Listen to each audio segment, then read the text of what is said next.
In all this thing, don't forget the markers. Some of you had the privilege of going with Jack and some of the other fellows, but Jack Weber, in the use of markers and in interpretation of structure situations. In all your fishing, try to use your markers. It will tell you so much. And after you once throw your markers and you learn your structure situations and the places you can fish, then get your line sightings.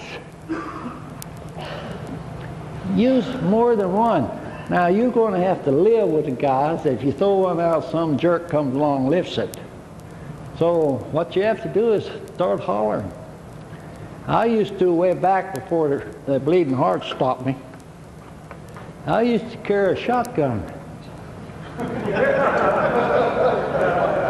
And when the water skiers came toward me, or some big boat was coming at me to buzz me, because he wanted me to see his skill in this, and these fast boats coming at you, then all I'd do is just stand up in that boat with my shotgun. You should have seen him get away from there. I know you have problems with your markers with these guys, but it's something you have to live with, and sometimes you can't leave them off very long. Put your name on them and then use a few cuss words and say, leave this damn thing alone. There's many ways to get over that too. But I remember one time we were up in Connecticut when we were fishing that, and I was in a casting position. And we had located these fish, and we didn't catch one every cast, but this is a good structure situation, and they were moving up just slowly. Maybe every 10th cast we'd catch one. They were moving, they were just hanging off just a little bit, so we were sitting there casting. And here came a great big fat guy, naked down to here, right back in this big boat. I forget what you even call them right now, runabouts. And it was he'd do it about 50 miles an hour. He'd come over and he'd zoom right by us, and he cut one of our lines off. On the cast now, mind you, that's how close that rascal came to me. I'd holler at him, I'd do everything in the world, and every time it wouldn't be 15 minutes, and he did do the same thing again. He did this about 5 times while we were trying to catch these fish off of this casting. He had all this big lake over there, but he had still to do this.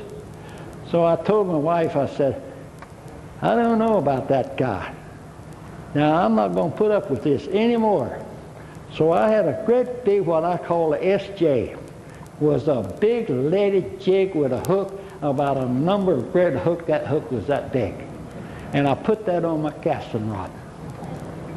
You think I'm a mean guy, but these guys bugged me. And it wasn't long, and here he came. And he come in like this, and he came like this, and he came this way, and he started away, and I went in. I got him right there in the center of the shoulders. That was the best fight I'd had in 6 months. He broke that line, but he didn't show no more. So, yeah, and no, I hate to tell these stories, but I'm about to finish up here. But your markers are going to show you, help you remember. Then when you place the markers and you don't want guys to steal them, make your shoreline sightings as fast as you can. That means wherever you're sighting toward the shoreline, get 2 objects there. Not here and there, 2 there, and line those 2 up. If you make another one at right angle, at that time, 2 lined up here. So to get the casting position, say you're here, just proceed down one of those lines until that lines up. I used to do this, and I'd have an outdoor rider in the boat with me. And I knew the structure situation pretty good, and the fish were moving pretty good. And so I would come down through this, and when I saw the structure that I was going to hit, I stayed off of it just a little bit. I got me a sighting over yonder, 2 objects there. Then I had one up here. So I got up here, and I went down here, and I lined up those 2, and here were my 2 over here. Here I come up this one, and I was talking to him. And when I said, I said, now I want to show you. We should catch a fish, and I just glanced out of the side of my eye. We should catch a fish, and I put my hand over the water with my finger. I said, and when that one lined up, I already had that lined up.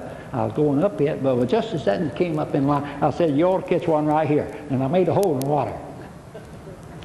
His lure came up there, and he caught a fish. He thought I was a magician. No, I just used markers. That's simple. But those are the kind of things I had to do in order to make this guy believe me a little bit and get excited.